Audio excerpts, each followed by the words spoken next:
Hey there, welcome. Today I want to talk about the ideal of the Bodhisattva and how it's pretty much an illusion. It's not really something that works or exists. And I want to talk about it on many layers, talk about a few ways that this is the case. So, for one, the simple version is that it like everything else just becomes a concept. It becomes an idea, it becomes an imagination, it becomes a fantasy. And in non-duality, this is just known, this is just common. Even the words for nirvana and samsara or moksha or enlightenment, even the different words for God, they become confining concepts that we basically circle our consciousness around, and we limit ourselves, or we just attach to some kind of limited viewpoint. And Bodhisattva ideal, it's basically the same as any other concept, and it doesn't really exist. It doesn't refer to reality appropriately. And there is actually another aspect of it that occurs where it's such an ego-driven concept too. We get this sense of wanting to be a hero, be a savior, be someone that propels goodness into the world, either for image or for a sense of satisfaction. And so this stickiness of our individual desires and self-image gets entwined with the ideal of the Bodhisattva. And it's a virtuous ideal, it's a noble ideal, but it basically falls prey to many of the negative habits of our limited consciousness, of the mind that likes to misperceive reality. And if you don't know what the Bodhisattva ideal is, it is basically achieving a certain level of awareness and awakenment, but never fully liberating ourselves in order to keep reincarnating, keep being within the realm of sentient beings who are suffering, in order to free all sentient beings from suffering.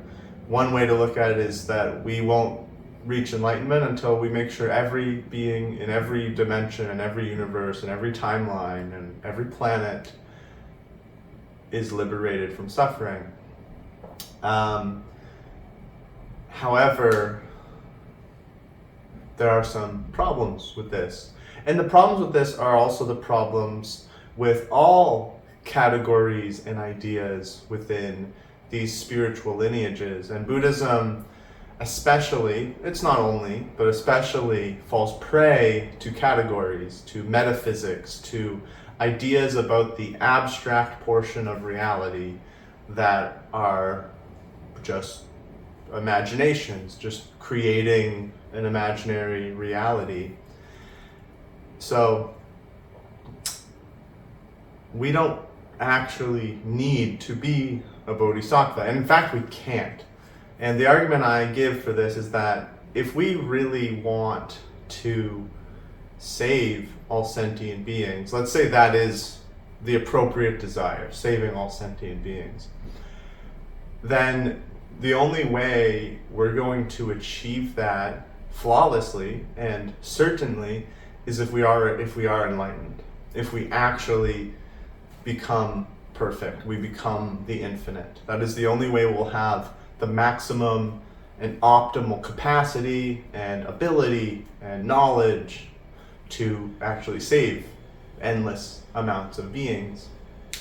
And so there is no putting off enlightenment to make other people enlightenment. It doesn't really work. It's like,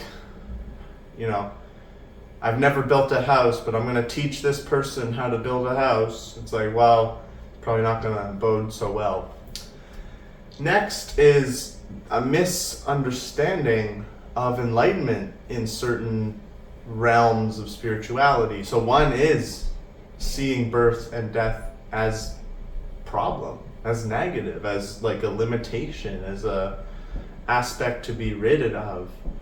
But the non-dual sages that have realized their infinite nature, beginningless and eternal, well, they know that there's nothing wrong with birth and death. It's just part of infinity doing its thing. It's part of themselves doing their thing. It's not bad. It's not even good in comparison to anything else. It's only good in the sense that it is just reality itself without comparison. And there's no hampering, there's no tether, there's no tarnishing, there's no fettering of the true consciousness with birth and death. And so there's no reason to believe that we're putting off enlightenment because we are reincarnating or retaking birth. So that's another misconception that is there. And it's not in the entirety of Buddhism, it's not in the entirety of these lineages. It is simply there in part.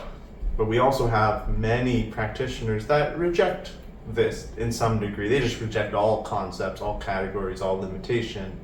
The non-dual practitioners of Dzogchen and Chan Buddhism. But some do accept the Bodhisattva ideal in just a sense of virtue, in a sense of helping all beings rid themselves of suffering. But the problems don't stop there with this concept. So one is, what if there aren't any people or beings anyway? You know, what if there isn't anybody to save? What if it's already perfect? What if the infinite has already progressed?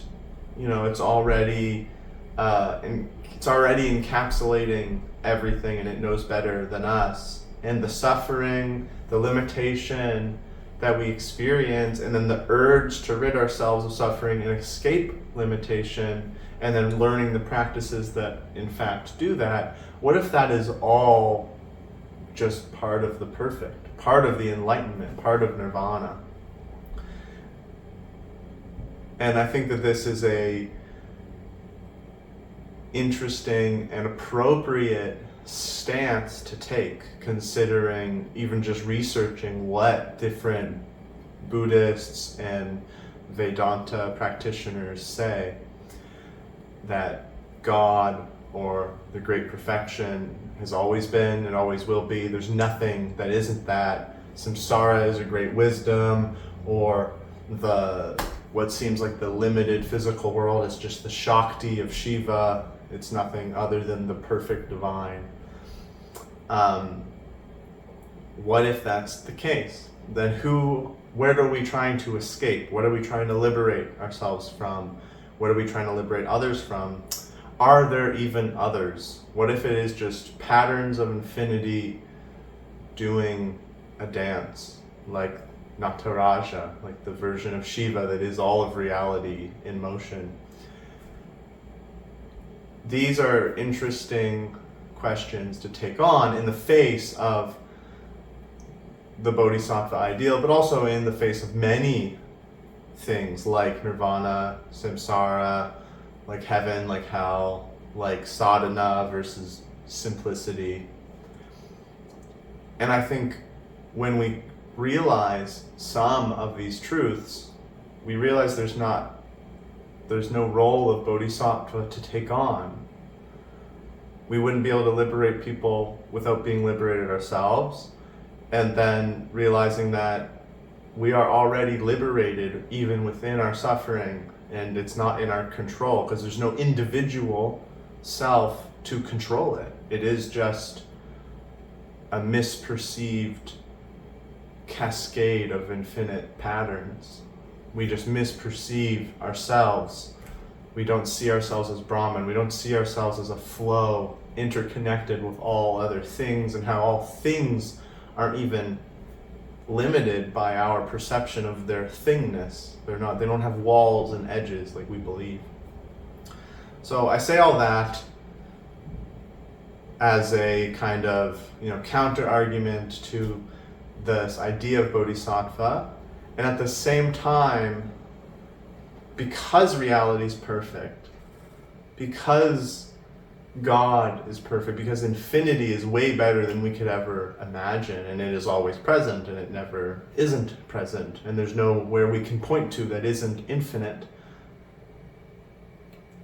The bubble of our tiny life, what seems like a tiny life, the area of which we can reach and affect, given what we call will, action, self, making that beautiful, ridding that of suffering, is the path. Because we are that. We are everything, all beings, all dimensions, all universes, but we're even also just the bubble of our life. The bubble pops and transforms and changes. New people come into our lives, people go. Maybe we leave this body and the consciousness, disseminates and coagulates at a different area of infinity. But we didn't choose this bubble. We didn't choose who is in our life. We didn't choose who our parents are. We didn't choose our genetics. We sometimes, it seems like, don't even choose our thoughts or actions. There's so little that we earnestly control wholly. And so that's the infinite at play. That's our true self at play. So surrendering to that infinity, being that, liberating ourselves of this limited idea of self, and embracing the temporary bubble that comes and goes, doing our best to uplift all beings around us. That's really the Bodhisattva ideal, where we liberate ourselves within the suffering itself, within our limited life, and we create love and compassion here. But we don't create ideas about individuals and other beings. We don't create concepts about future and past. We don't create notions of needing to liberate all beings. We just accept what's here and now as the perfect infinite, and we roll with it, making it as beautiful as possible, enjoying that, merrily making merit. And that's the path. And that's more like seva or karma yoga or bhakti yoga. And it's less this grandiose, borderline egotistical ideal of the bodhisattva, which doesn't really make sense when you realize love is already here and it never left, and everything we thought was some kind of thing was actually just love. So, merrily make merit. Thank you so much for watching. Om Saram.